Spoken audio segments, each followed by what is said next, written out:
Ey ruhu kararmış, ateşi sönmüş, içi kararmış vahşi batılı. Hangi meşalen yanar, şeytana kanmış, unutma ben Türk'üm, ölürken doğarım. Yaşadığın yer kaç metre, düşündün mü? Ne asıp ne kesiyorsun, kaşındın mı? Bura Filistin değil, dar gelir dünyan, unutma ben Türk'üm, ölürken doğarım. Soyunu unutmuş soysuzlar sözünü, nasıl da çıkartırsın asıl özünü.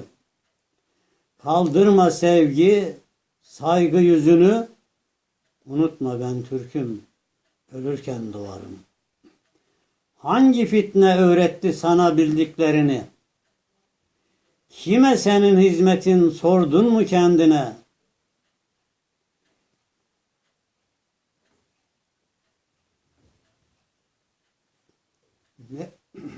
Senin mahkemen, benim mahkemem adalet kılıçlı terazi, unutma ben Türk'üm, ölürken doğarım.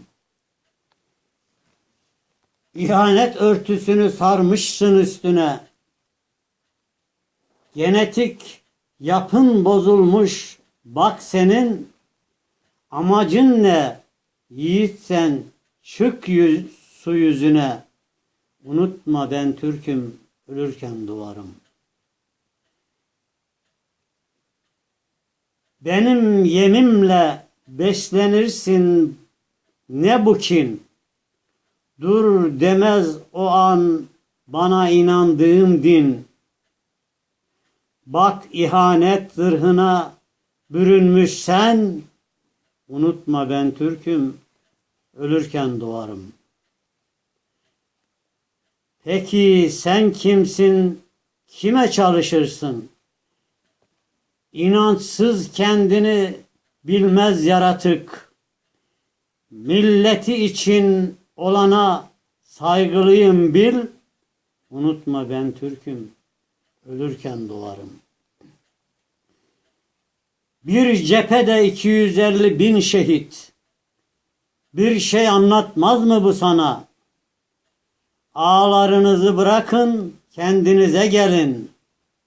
Unutma ben Türk'üm, ölürken doğarım. Uysal halimi bozma, akıllı ol.